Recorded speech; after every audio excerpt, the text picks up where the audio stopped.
Hello, and welcome to the This Happened Today in History podcast. I am your host, Mr. Miller. This podcast will cover a number of topics that happened on this date in history. Please visit the podcast webpage at thishappenedtoday.buzzsprout.com. There you can download the notes page, which will help you organize the information as well as develop your own ideas on how these events change the world around us. If you're interested in hearing more, please consider subscribing so you will not miss out on what happens tomorrow in history. Today is July 5th. In 1921, after Judge Hugo Friend denied a motion to quash the indictments against the Major League Baseball players accused of throwing the 1919 World Series, a trial begins with jury selection. The Chicago White Sox players, including stars Shoeless Joe Jackson, Buck Weaver, and Eddie Cicotte, subsequently became known as the Black Sox after the scandal was revealed. The White Sox, who were heavily favored at the start of the World Series, had been seriously underpaid and mistreated by owner Charles Comiskey.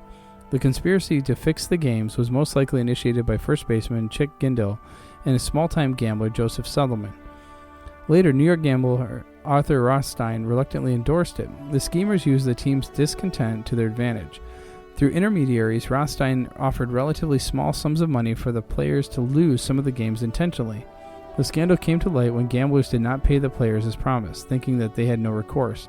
But when the players openly complained, the story became public and authorities were forced to prosecute them.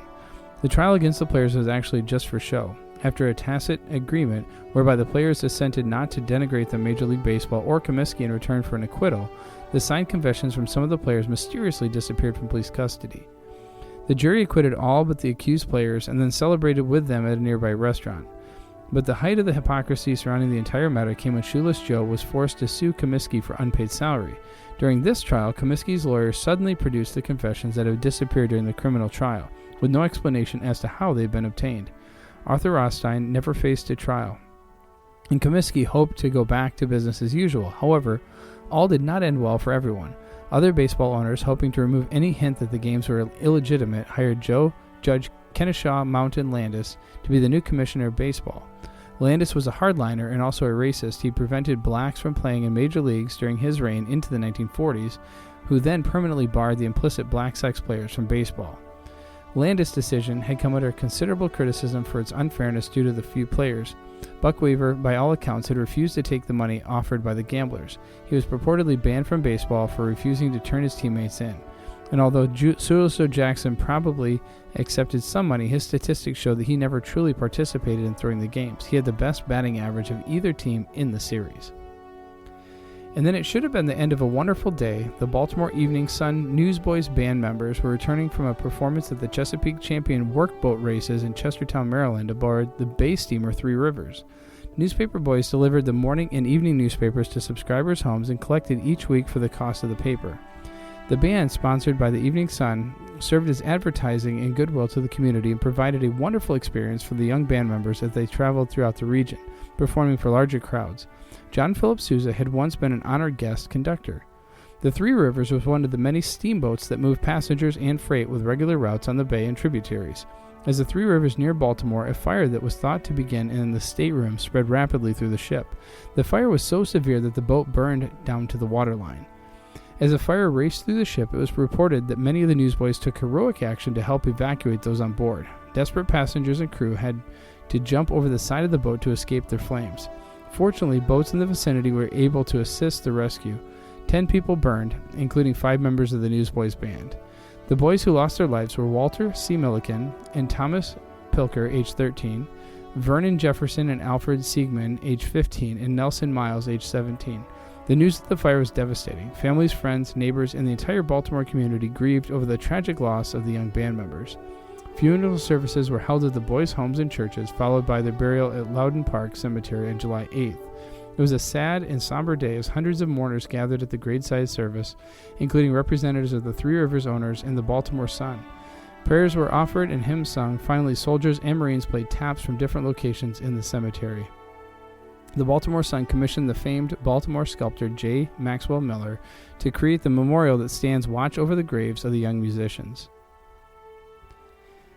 And then finally, in 1954, BBC launched daily TV news. The BBC had broadcast its first daily television news program. The 20-minute bulletin was introduced by Roger Baker as an illustrated summary of the news, followed by the latest film of the events and happenings at home and abroad.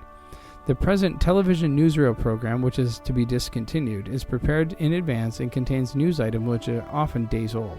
The news service is intended to be more up-to-date and will also eventually include studio interviews. Tonight's edition began with the news of a truce talks being held near Hanoi and an item on French troop movements in Tunisia. While the news was read, a series of headlines, still photographs, and maps were shown on the screen.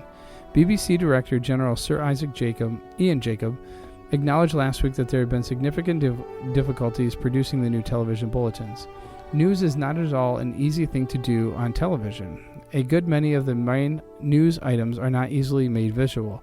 Therefore, we'll have the problem of giving news with the same standards that the corporation has built up in sound. He added that the format of the program was likely to change, but said that the BBC was committed to television news. This is the start of something we regard as extremely significant for the future, he said. The first television news bulletin was not met with universal approval. The program was variously described as absolute ghastly, crazy, and as visually impressive as the fat stock prices. BBC Radio was also skeptical of the news service and insisted it retain editorial control over the headlines and story content. But between 1954 and 55, the amount of television time devoted to news was doubled, and in September 1955, Independent Television News launched its first service. BBC Television News has expanded considerably since the early days and now available around the clock on BBC News 24. In July 2004, the corporation celebrated 50 years since the first daily 20-minute news bulletin.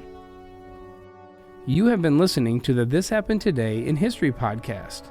I thank you for listening, and I hope that you have enjoyed learning about historical events from the past. Thank you to the following websites for their information regarding today's topics: thepeoplehistory.com, the Chicago White Sox at history.com, Three Rivers Paddle Steamer at dyingtotelltheirstories.com, and BBC launches up-to-date daily TV news at news.bbc.co.uk. The music used as the background track for this podcast is Americana, created by Kevin MacLeod on Incompetech.com. If you enjoyed this information and would like to hear more, please consider subscribing, as this will keep the historical events in your feed in the morning for each day. I hope you have a great day.